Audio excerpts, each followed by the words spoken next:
انت متخيل ان في ممكن واحد مسلم يضرب الكعبة اللي هو اطهر مكان على وجه الارض بالحجارة؟ مالي وسعيد، مالي وسعيد. يا أهل العراق، إني أرى رؤوسا قد أينعت وحان قطافها.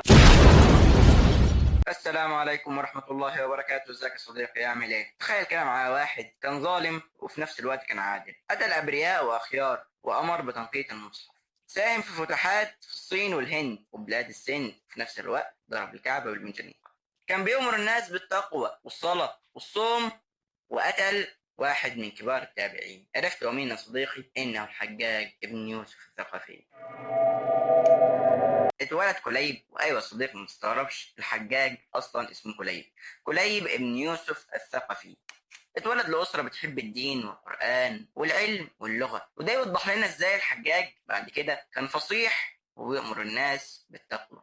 كان متظاهر عليه حاجة في البداية، بس تيجي نقطة التحول لما يروح الشام يتعين في الشرطة، ومن هنا تبان مواهبه في القيادة والحزم والانضباط، واللي كان هو مثال ليها. كان بيطيع الأوامر من غير ما يعترض، وده اللي خلى الخليفة يثق فيه. ولما عبد الله بن الزبير يعلن نفسه خليفة في مكة، الخليفة يرسل الحجاج بن يوسف ثقفي عشان ينهي على عبد الله بن الزبير.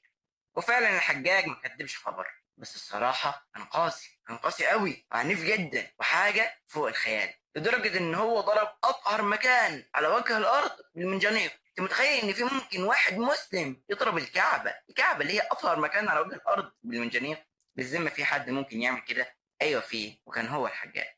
قتل عبد الله بن الزبير ونهى على خلافته، ورجع تعين والي على العراق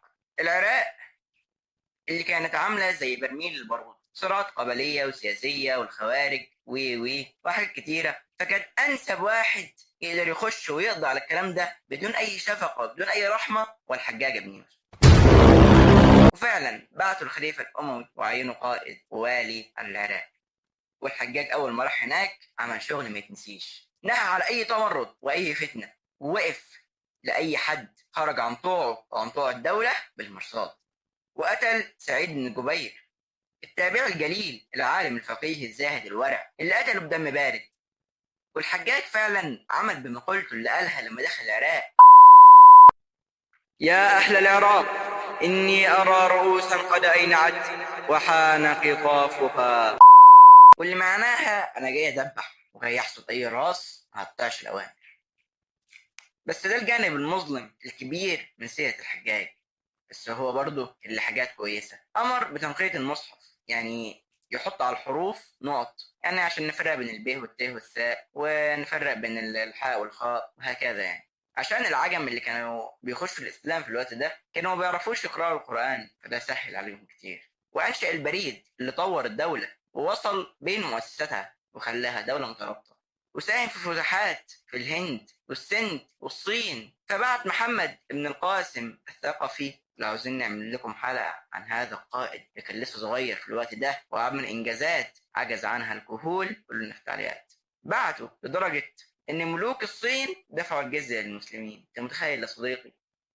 الحجاج كان شخصية جدلية، عمل حاجات وحشة كتير وقتل كتير من الأبرياء والأخيار، وفي نفس الوقت عمل حاجات تحسب له برضه.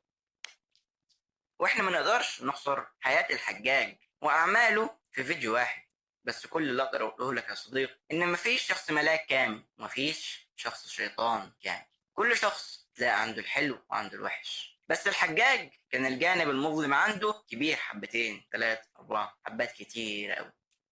الحجاج كان مثال في الانضباط وطاعة الأوامر، وكان مثال في الدموية والقسوة والوحشية. ممكن لو بصيت على دماغه من جوه تلاقيه كان بيقول الغاية تبرر الوسيلة، يعني أعمل أي حاجة عشان أوصل اللي أنا عاوزه، حتى لو كانت الحاجة دي مخالفة لديني أو لاعتقاداتي.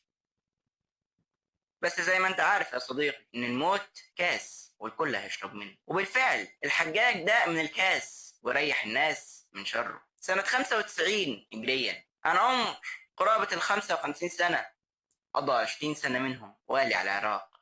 مات وكانت الجزيرة العربية كلها بتتكلم عنه. مات بعد ما قتل سعيد بن جبير، وفي بعض الروايات قال هو مات من كتر الكوابيس ومن كتر الأحلام اللي كانت بتجيله بعد قتله للراجل ده. مات بعد ما قتل عبد الله بن الزبير وضرب الكعبة بالمنجنيق. مات بعد ما نقط المصحف وأنشأ البريد. مات وأنا هموت وأنت هتموت يا صديق. وكده أنا خلصت يا صديق. متنساش تقول لنا رأيك في التعليقات بشخصية الحجاج. وبس كده يا صديقي، جزا الله عنكم الهموم وشرح لنا ولكم الصدور، وأسعد أوقاتنا وأوقاتكم، فإنه هو الحي القيوم، وهو يعلم أني فيه يحبكم، فإنه علام الغيوب. كان من توفيق فمن الله، من كان من خطأ فمني ومن الشيطان. والسلام عليكم ورحمة الله وبركاته.